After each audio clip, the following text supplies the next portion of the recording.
The sound of Derek's laughter echoed through the courthouse hallway like a slap across my face. There he was, not even 10 minutes after our divorce papers were signed, down on one knee in front of Rebecca, holding up a diamond ring that probably cost more than the alimony he'd fought so hard to avoid paying me. The judge hadn't even left the building yet, and already he was making promises to another woman. The same promises he'd broken with me. I stood frozen at the top of the courthouse steps, watching the scene play out below me like some twisted movie. Rebecca squealed with joy, throwing her arms around Derek's neck as reporters who'd been covering another case suddenly turned their cameras toward this unexpected drama. The flashes started going off, and I knew by tonight this would be all over social media. Local business owner proposes minutes after divorce finalized. My hands shook as I gripped the railing. 3 years of marriage gone. 3 years of being told I was imagining things when I smelled her perfume on his clothes. 3 years of him coming home later and later with weaker and weaker excuses. And now this public display that made it clear I'd never mattered at all. The worst part wasn't even the proposal itself. It was the timing. It was the way he looked so happy, so free, like divorcing me had lifted some terrible weight off his shoulders. Like our entire marriage had been nothing but a burden he'd finally escaped from. A reporter spotted me standing there and started climbing the steps, microphone in hand. "Mrs. Thompson, how do you feel about your ex-husband's engagement?" I turned and walked back into the courthouse before I could say something I'd regret. The hallways were mostly empty now, just the echo of my heels on the marble floors and the distant sound of celebration from outside. I found myself standing in front of Judge Coleman's chambers, not sure why my feet had carried me there. Judge Coleman was a woman in her late 50s with kind eyes and silver hair pulled back in a neat bun. She presided over our divorce proceedings with patience and fairness, even when Derek's lawyer had gotten nasty about the settlement. She looked up from her desk when I knocked on her open door. "Amara, isn't it? Come in, dear. I saw what happened outside. Are you all right?" I wasn't sure if I was all right. I wasn't sure of anything anymore. I don't understand how someone can throw away 3 years like it was nothing. How do you move on from that so fast? Judge Coleman gestured for me to sit down in one of the chairs across from her desk. Her office was warm and inviting, with family photos and books lining the shelves. It felt like a safe space, which I desperately needed right then. 32 years I've been sitting on this bench," she said gently. "I've seen it all, child. The good divorces, the ugly ones, and everything in between. And I'll tell you what I've learned. Sometimes the end of something painful is exactly the beginning you've been waiting for." I wiped at my eyes, not realizing I'd started crying. It doesn't feel like a beginning. It feels like everything I built just got torn down. What did you build, Amara? Really think about it. What was actually yours in that marriage? The question caught me off guard. I started to say, our house, but it was his house before we married. I started to say, our business, but Derek had made it clear during the divorce that he'd never considered me a real partner, despite all the work I'd put in. Everything I thought was ours had really been his, and he'd just been letting me borrow it. "My architecture firm," I said finally. "That's mine. I built that from nothing." Judge Coleman smiled.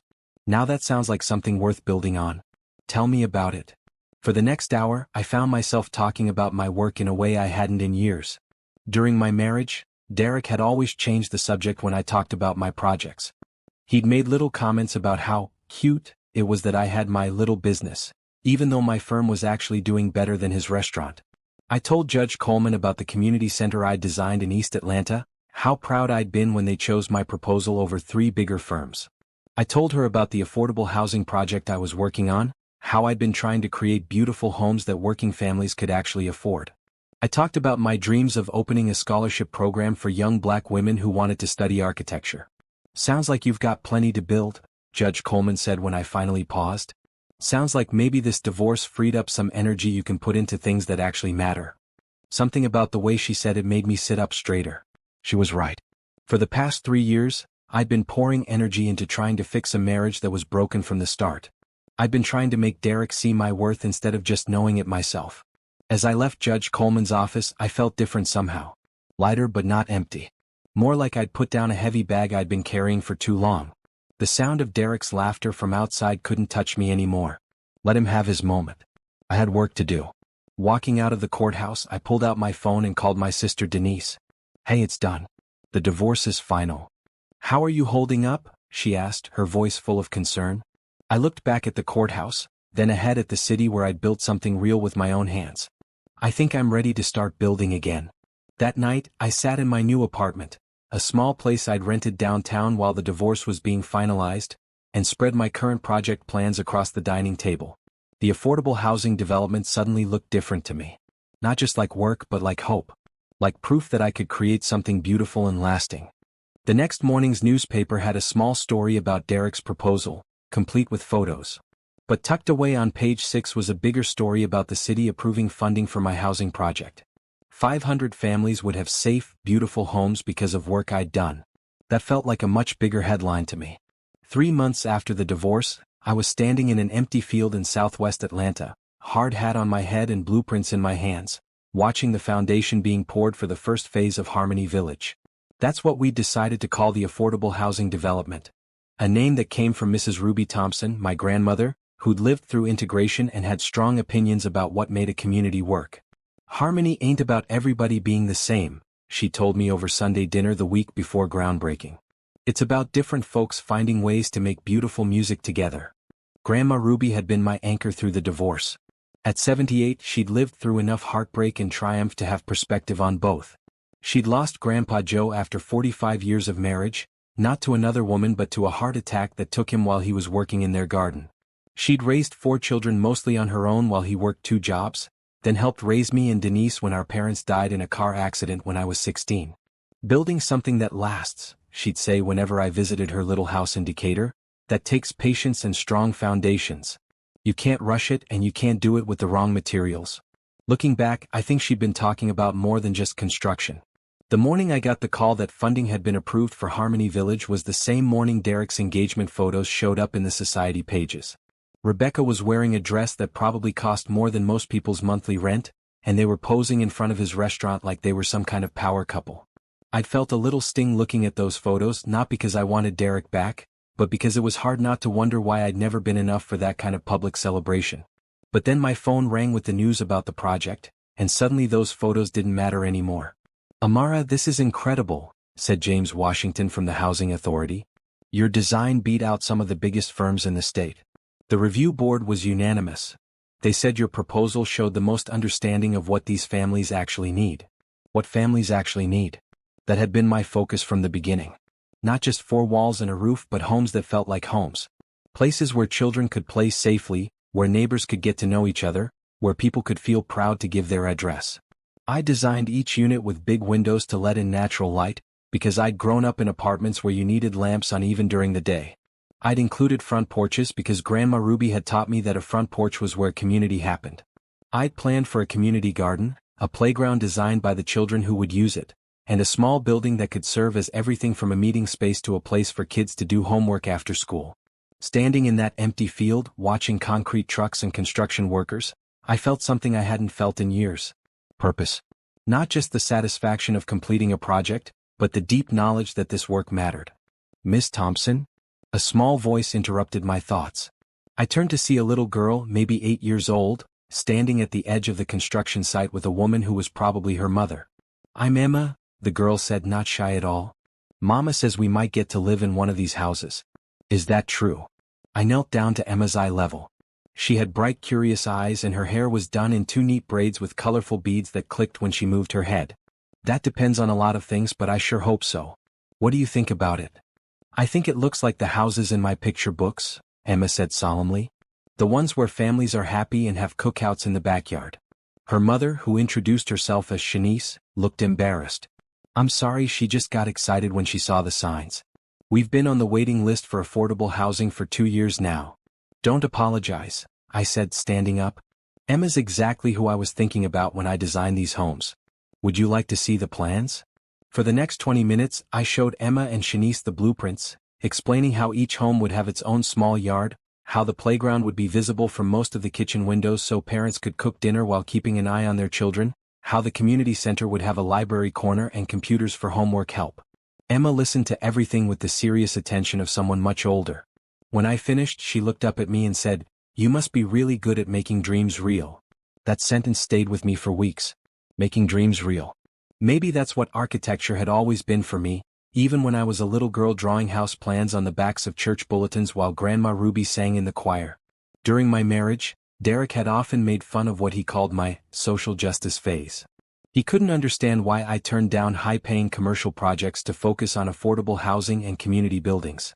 You could be designing mansions for rich people, he'd say. Why waste your talent on projects that barely pay the bills?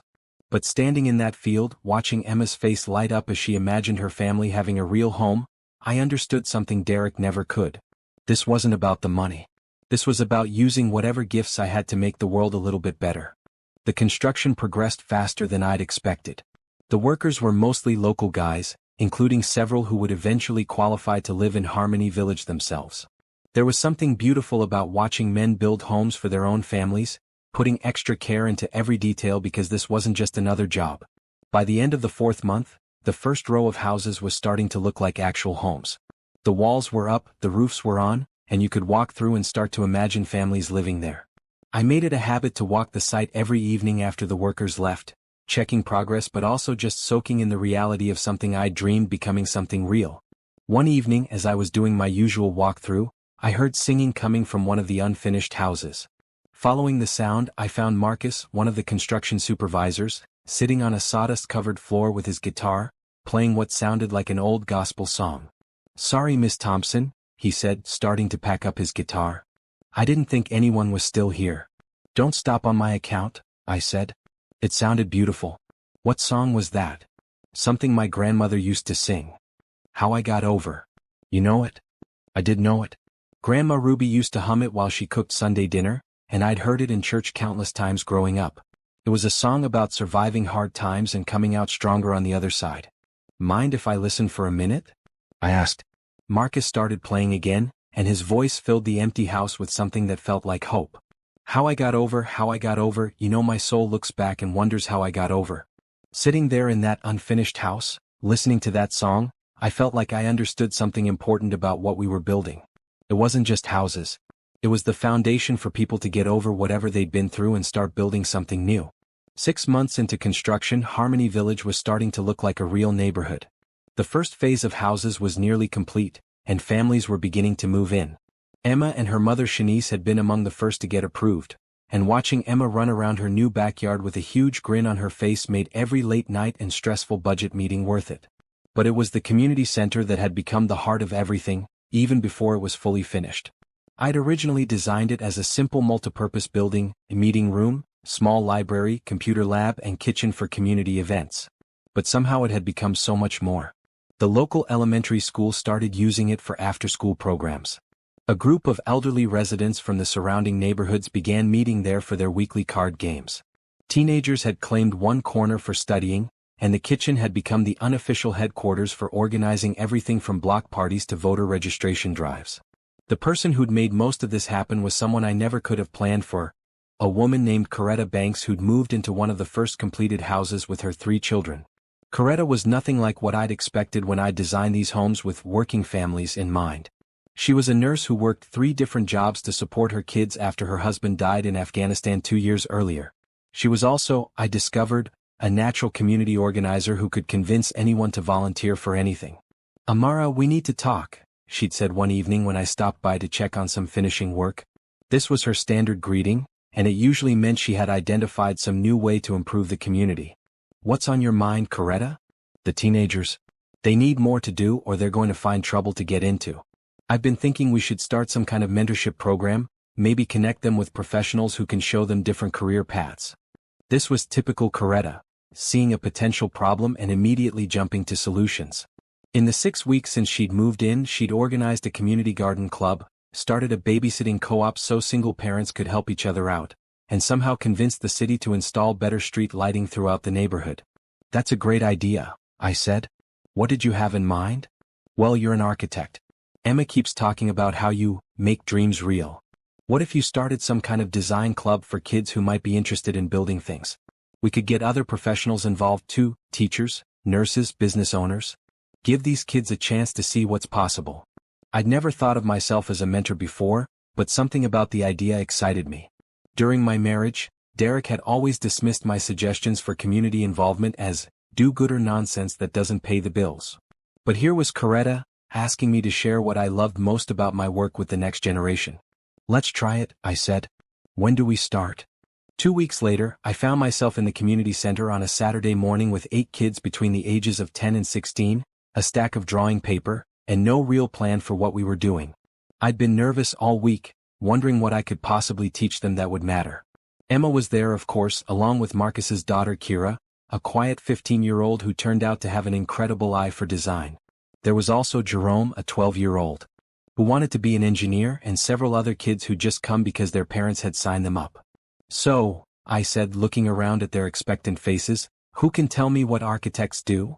"Design buildings," said Emma immediately. "Build houses," added Jerome. "Make things pretty," offered one of the older girls.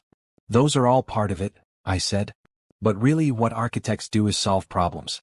We figure out how to create spaces where people can live their best lives. So before we start drawing anything, I want to know what problems you see in your neighborhood that we might be able to solve." What followed was one of the most eye-opening conversations I'd ever had. These kids had noticed things I'd completely missed in my careful planning. They pointed out that the playground equipment was great for little kids but boring for older ones. They mentioned that there was nowhere for teenagers to hang out that didn't make adults nervous. They talked about how the bus stop was too far from some of the houses, especially for elderly residents. "The mailboxes are too low," said Kira quietly. "My grandma has arthritis and it hurts her to bend down to get the mail." I hadn't thought about that.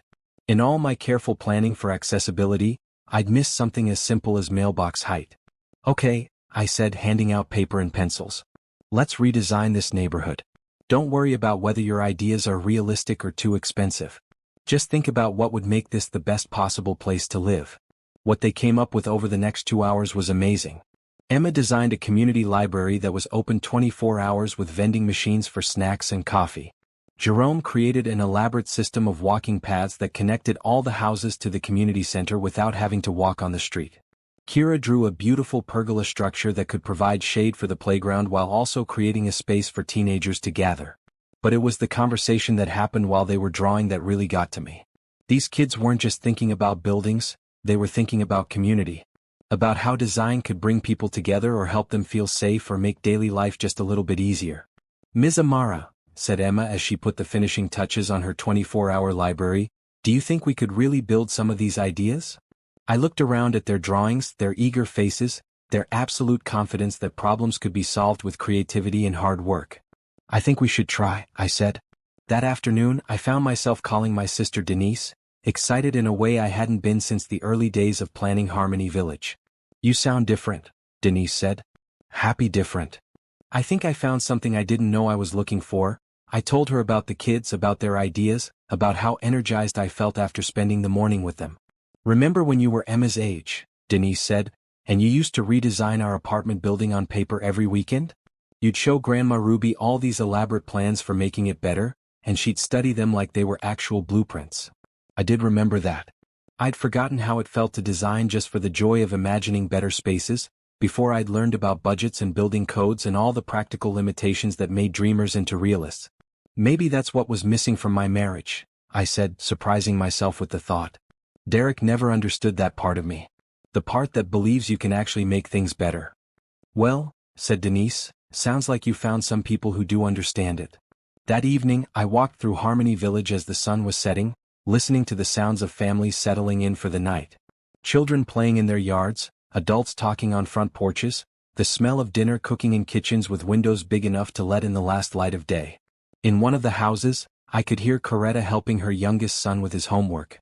Next door, an elderly couple was sitting on their porch swing, holding hands and watching the world go by. Across the street, a group of teenagers was playing basketball on the court we'd built in the center of the neighborhood. It struck me that this was what I'd been trying to build all along, even when I didn't know how to name it. Not just houses but the foundation for people to build good lives. Not just a neighborhood but a community where people looked out for each other. Walking back to my car, I passed the community center and saw lights still on inside. Through the windows, I could see the kids' drawings from that morning taped up on the walls like an art exhibition. Someone had written "Future Architects" in colorful letters above Emma's 24-hour library design. Future architects. Maybe that's what we were all becoming. People who could look at what was and imagine what could be, then figure out how to build the bridge between the two. 1 year after the divorce, I got an invitation to Derek's wedding. It came in a cream-colored envelope with fancy calligraphy, addressed to Ms. Amara Thompson, in the formal way that made it clear I was being invited out of obligation rather than genuine desire for my presence. I stared at it for a long time, sitting in my downtown office with blueprints for Phase 2 of Harmony Village spread across my drafting table. The wedding was scheduled for the same weekend as our community center's first anniversary celebration, an event that Coretta had been planning for months and that had somehow grown into a neighborhood festival with food trucks, live music, and a showcase of all the projects our kids' design club had been working on. Denise found me there an hour later, still holding the invitation. "Please tell me you're not actually thinking about going," she said, settling into the chair across from my desk. "I'm not thinking about going," I said. "I'm thinking about why he invited me. Because Rebecca probably made him. You know how these society types are about appearances. Can't have people saying she broke up a happy marriage if the ex-wife shows up to smile and give her blessing." That was probably true. During the divorce proceedings, Derek's lawyer had painted me as the difficult one, the woman who couldn't accept that marriages sometimes end. Rebecca had been portrayed as the innocent party who'd simply fallen in love with a man who was already separated, a story that became true only if you ignored the timeline of when their relationship actually started. "You know what I think?" Denise continued. "I think you should go to your own celebration instead. Show off everything you've built since you got free of him." She was right, of course. The anniversary celebration was going to be special. The kids had been working on a presentation about their design projects, several of which the city had actually agreed to implement. Emma's idea for raised mailboxes had been approved for the next phase of construction. Kira's pergola design was being built in the central courtyard. Jerome's walking path system was being adapted for the entire neighborhood. But more than that, something amazing had happened in the years since families started moving into Harmony Village. The community had started taking care of itself. Residents had organized everything from a tool lending library to a babysitting cooperative to a small business network that helped people find work and services within the neighborhood. Coretta had started a community newsletter that featured profiles of residents, updates on ongoing projects, and a kids' corner where Emma and the other young people shared their latest ideas for neighborhood improvements. Reading it each month had become one of my favorite rituals. "Look at this," I said, showing Denise the latest issue. The cover story was about Mrs. Washington, an elderly resident who'd started a quilting circle that was creating a community quilt with squares representing each family. Inside was a feature on the community garden's first harvest festival, complete with photos of children who'd never seen vegetables growing before proudly showing off tomatoes and collard greens they'd helped plant. "This is what matters," I said. "Not Derek's wedding, not whatever game Rebecca is playing with that invitation. This." 2 days later, I was at the community center helping set up for the anniversary celebration when Judge Coleman walked through the door. I hadn't seen her since that day in her chambers, and I was surprised by how happy I felt to see her familiar, kind face. "I hope you don't mind the surprise visit," she said. "I heard about what you've built here and I wanted to see it for myself." I gave her the full tour, the houses with their wide porches and big windows, the playground where children of different ages could play together safely, the community garden where residents had created something beautiful and useful together. But I saved the best for last. In the community center, the walls were covered with the kids' latest architectural drawings. Their skills had improved dramatically over the year, but more than that, their vision had expanded. They were designing not just buildings but entire communities, thinking about everything from transportation to environmental sustainability to social connection. "These young people have taught me more about good design than I learned in all my years of formal education," I told Judge Coleman as we looked at Emma's latest creation. A detailed plan for a community greenhouse that would provide fresh food year-round and serve as an outdoor classroom for the local schools. "And what have you taught them?" Judge Coleman asked. I thought about that. Maybe that adults will take their ideas seriously if they present them well. That their voices matter in decisions about their own community. That architecture isn't just about buildings, it's about creating spaces where people can thrive. Judge Coleman smiled. "Sounds like you figured out what you were really meant to build." The celebration itself was everything Coretta had promised and more. Families came from all over the surrounding neighborhoods, drawn by the food trucks and live music but staying for the sense of genuine community that had developed in Harmony Village. Local politicians showed up, impressed by what residents had accomplished. Representatives from other cities came to learn about our model for affordable housing that actually built community rather than just providing shelter. But the highlight was the kids' presentation. Emma, now 9 and even more confident than she'd been the year before, stood in front of the crowd and talked about the difference between houses and homes. "A house is just a building," she said, her voice clear and strong. But a home is where people love each other and take care of each other and work together to make things better. Ms. Amara didn't just design houses for us. She designed the possibility for us to make homes. Standing at the back of the room listening to Emma speak, I felt something shift inside me. For so long, even after the divorce, I'd carried this nagging feeling that I wasn't enough. That if I'd been better somehow, prettier, more accommodating, less focused on my work, Derek wouldn't have needed to find what he was looking for somewhere else. But looking around at this room full of people whose lives had been changed by work I'd done, listening to Emma talk about the future she was planning to build, I finally understood what Judge Coleman had tried to tell me that day in her chambers. The end of my marriage hadn't been about my worth. It had been about freeing me to do the work I was really meant to do. After the celebration, as we were cleaning up, Coretta approached me with a serious expression. "I've been thinking," she said. "This model we've created here, affordable housing that actually builds community, other places need this. Have you ever thought about expanding?" I had, actually. Over the past few months, I'd received inquiries from housing authorities in 3 other cities who wanted to know if I could replicate what we'd done in Harmony Village. "I've been afraid to take on too much," I admitted. "What if I can't maintain the quality? What if it becomes just another development instead of a real community? What if you train other architects to do what you do?" Coretta suggested. "What if you create a whole network of people who understand that housing is about more than just shelter?" The idea excited me and terrified me in equal measure. Building Harmony Village had been intensely personal. Every design decision had come from my own experiences of what made a space feel like home. Could I teach other people to design with that same intentionality? "Think about it," Coretta said. "Emma and Kira and Jerome, they're not going to be kids forever. Wouldn't it be something if by the time they're old enough to be architects themselves, there was a whole movement of people designing communities instead of just buildings?" That night, I drove home to my apartment thinking about possibilities. In the past year, I'd gotten comfortable with my new life. The work that fulfilled me, the community I'd helped create, the sense that I was exactly where I was supposed to be. But maybe comfort wasn't the goal. Maybe the goal was to keep building, keep expanding, keep finding new ways to create spaces where people could thrive. As I was getting ready for bed, my phone rang. It was Emma. "Ms. Amara, I wanted to tell you something. At school today, my teacher asked us what we want to be when we grow up, and I said I want to be an architect like you. But not just any architect. I want to be the kind who helps people make dreams real." After I hung up, I sat in my quiet apartment thinking about the difference between the woman who'd walked out of that courthouse a year ago and the woman I'd become. The woman who'd lost a marriage but found her purpose. The woman who'd stopped trying to make herself small enough to fit into someone else's vision and started building something large enough to hold everyone's dreams. I thought about Derek's wedding happening that same weekend, about Rebecca in her expensive dress making promises in front of people who cared more about appearances than authenticity. I felt no anger, no jealousy, no regret.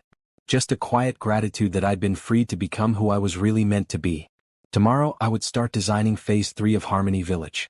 Next month, I would visit Atlanta's sister city to consult on their affordable housing project. Next year, maybe I'd have that network of community-focused architects that Coretta had envisioned. But tonight, I was simply a woman who'd learned that sometimes the worst thing that can happen to you turns out to be the best thing that ever happened to you. That sometimes losing what you thought you wanted is exactly how you find what you really need. 2 years after the divorce, I was standing in the White House Rose Garden, wearing my best navy blue suit and trying not to fidget while the president talked about innovative approaches to affordable housing. Harmony Village had been selected as one of 5 national models for community-centered development, and somehow I'd ended up representing not just my project but a whole new way of thinking about how we house families in America. The future of affordable housing isn't just about providing shelter, the president was saying. It's about creating communities where families can build generational wealth, where children can dream bigger dreams, and where neighbors become extended family. Projects like Harmony Village in Atlanta show us what's possible when we design for human dignity rather than just basic needs. Sitting in the audience, wearing the dress she'd insisted on buying special for the occasion, was Grandma Ruby. At 80, she'd never been on an airplane before this trip, but when I'd called to tell her about the White House ceremony, she'd said, "Baby, I changed your diapers and taught you to tie your shoes. You think I'm going to miss seeing you get honored by the president?" Next to her sat Denise, who'd taken time off from her teaching job to be there. Behind them were Coretta and her 3 kids, Emma and her mother Shanice, Marcus and his daughter Kira, Judge Coleman, and a whole row of people from Harmony Village who'd somehow managed to get to Washington for the ceremony. But the person I kept looking for in the audience was someone who wasn't there. Someone who'd never understood what I was trying to build, and who I'd finally stopped needing to prove anything to. The week before the White House ceremony, I'd gotten a call from Derek. It had been almost 6 months since I'd heard from him, and I was surprised to see his name on my phone. "Amara, I saw the article about you in the Atlanta Journal-Constitution," he'd said without preamble. "About the White House thing. That's really something." The article had been a full feature about Harmony Village's success, complete with photos of the community and interviews with residents about how their lives had changed. Emma, now 10 and even more articulate than before, had been quoted saying, "Ms. Amara didn't just give us houses. She gave us the foundation to build whatever dreams we want." "Thank you," I'd said, not sure why Derek was calling. "I wanted to. I owe you an apology, I think. I never understood what you were trying to do with your work. I thought it was just a phase or maybe a way to feel good about yourself. I didn't realize you were actually changing people's lives." This was perhaps the longest conversation Derek and I had had in 3 years, certainly the most honest one. "It's okay," I'd said, and I'd meant it. "We wanted different things. That doesn't make either of us wrong. Rebecca and I, we're getting divorced." I'd felt a moment of something. Not satisfaction exactly, but a kind of closure. "I'm sorry to hear that." "Are you though?" he'd asked, and there had been something vulnerable in his voice that I'd never heard before. "I am," I'd said, surprising myself. "I'm sorry that you're going through pain. I'm sorry that things didn't work out the way you'd hoped.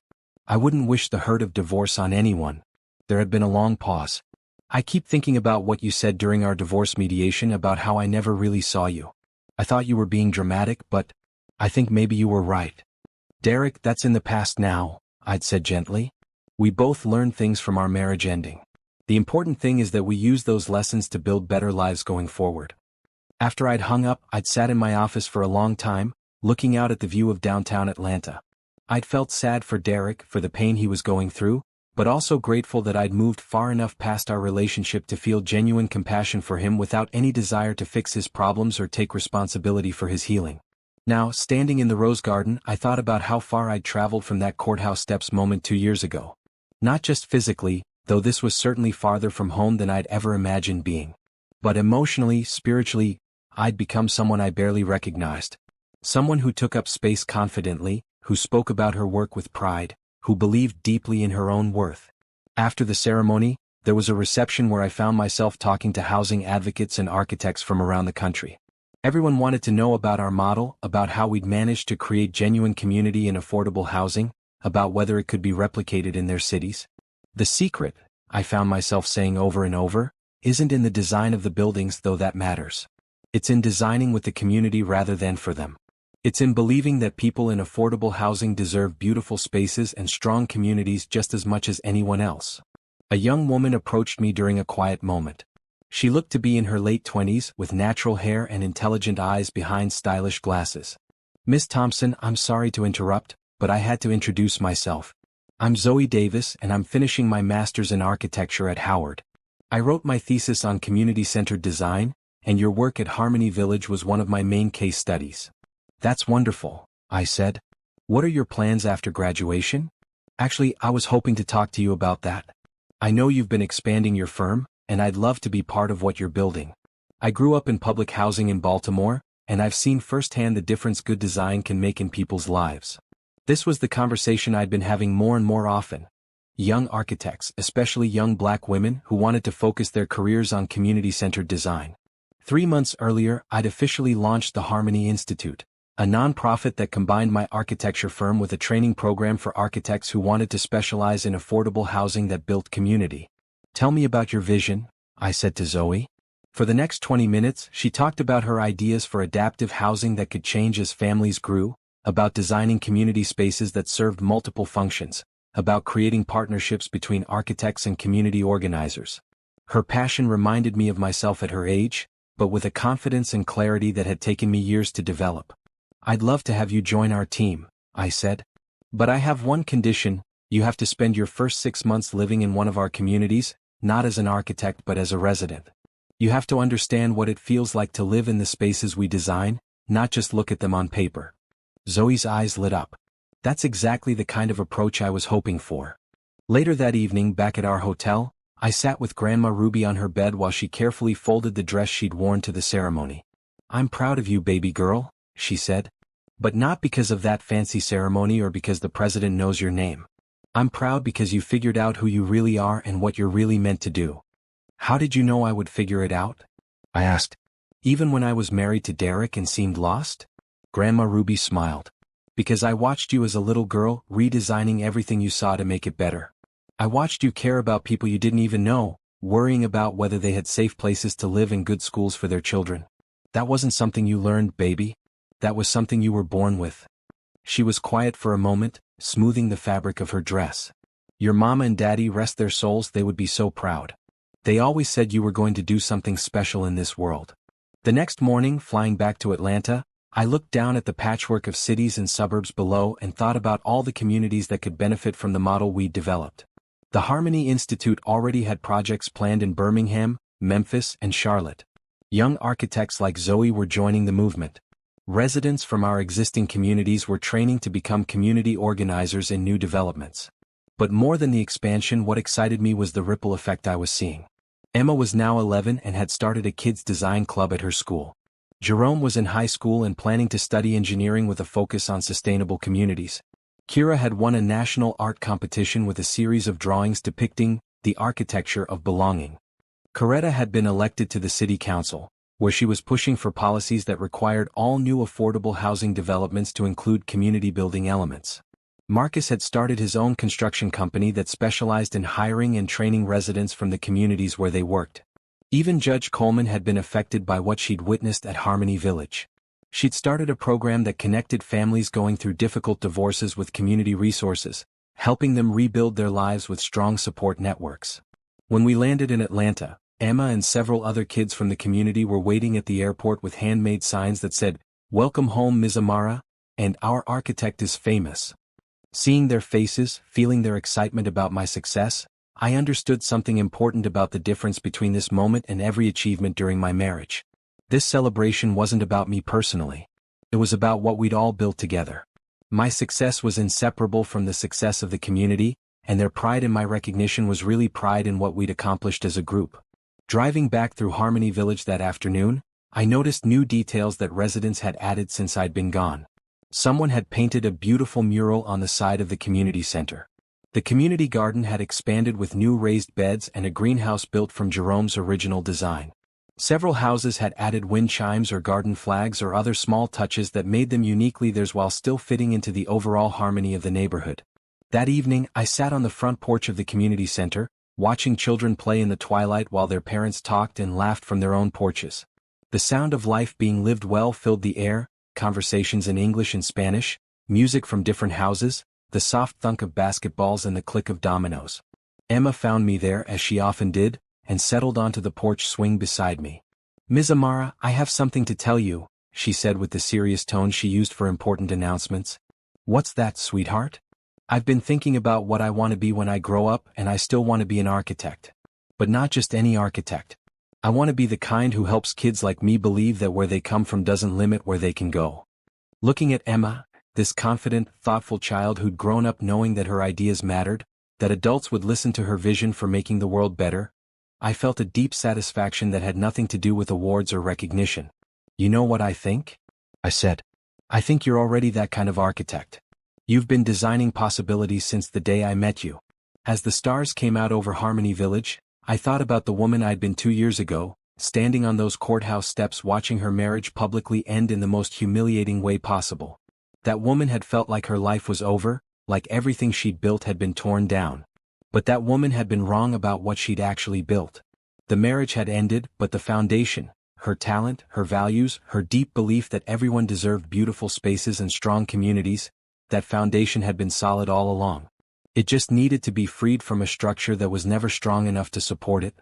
Now, sitting in the heart of a community that existed because I'd learned to trust my own vision, I understood that sometimes the most devastating endings are actually the most necessary beginnings. Sometimes you have to lose what you thought you wanted in order to find what you really need. Sometimes the worst day of your life sets you free to live the best version of yourself. My phone buzzed with a text from Denise. "Saw the news coverage of the White House ceremony. You looked like you belonged there." Because you did. She was right. I did belong there. Not because of any external validation, but because I'd finally learned to belong to myself. I'd stopped trying to make myself small enough to fit into someone else's vision and started building spaces large enough to hold everyone's dreams, including my own. The last thing I saw before going inside that night was Emma, standing in her front yard with her arms spread wide, spinning in circles under the streetlights. "Look, Ms. Amara," she called out. "I'm designing myself a dance with the stars."